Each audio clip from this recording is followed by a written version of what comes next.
In 1973, about 50,000 men received a scholarship to play sports. At the same time, only 50 women received a sports scholarship in the whole country. Thankfully, just a year before, Republicans and Democrats worked across the aisle to pass a landmark amendment to the Higher Education Act that came to be known as Title IX. Now, Title IX is composed of just 37 powerful little words. No person in the United States shall, on the basis of sex, be excluded from participation in, be denied the benefits of, or be subjected to discrimination under any federal program or activity receiving federal assistance. This law matters. It matters to so much beyond sports, for little kids growing up and even for academics.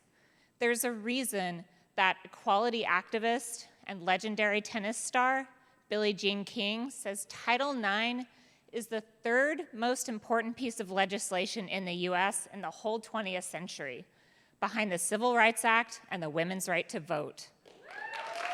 Yeah. She's right. I mean, thanks to Title IX, participation in college sports has increased by 600%, bringing us some of the greatest Olympians we've ever known.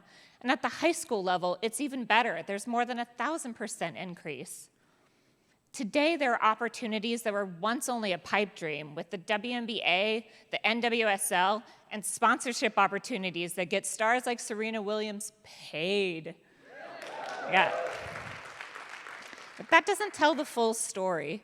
Forbes recently reported that women are being shortchanged by more than $1 billion annually in college athletic scholarships, in an industry that brings in more than $12 billion.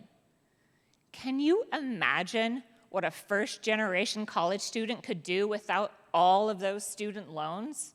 I mean, maybe actually buy a house or start a business, pursue the dreams that they've had. But, you know, even in sports like basketball that are highly visible, things aren't equal. Sedona Prince went viral on TikTok last year, exposing the men's and women's weight room of the NCAA tournament. It's shocking those women's weights aren't pink. But, you know, it's up to universities to level the playing field. Title IX is the law. And I can hear some of you saying, yeah, but the men's programs bring in all the money. I mean, that's comparing tatas to bare chests when you consider all the marketing, the primetime TV promotion, the resources given to men's programs. Like, just look at how much ESPN pays compared to what the women's tournament is worth. But the good news is you can make a difference too. Show up to women's games. Go watch them on TV. You don't want to miss UW's 6'9" Nancy Mulkey, who's 4th in the nation in blocks. She's incredible. And while your ticket sales matter, so do your likes and shares of these athletes' profiles. With new name, image, and likeness deals, college athletes can finally get paid just for posting on social media.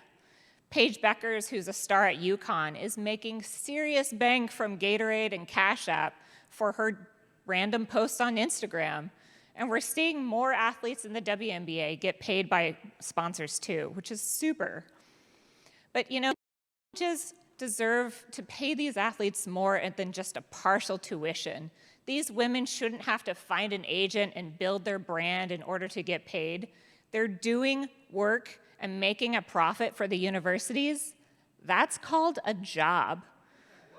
And for you know,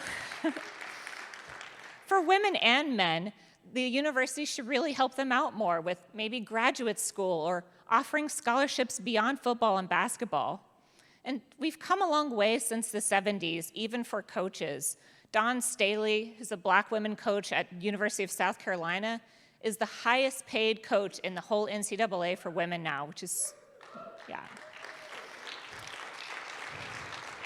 In the end, the future is really bright, just as Dorothy Heights said.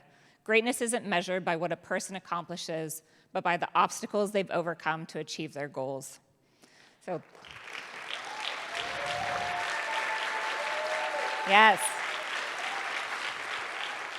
My ask of you is to go see a game. You don't want to miss Sue Bird and Megan Rapinoe's possible last year in the WNBA and the OL reign. Thank you.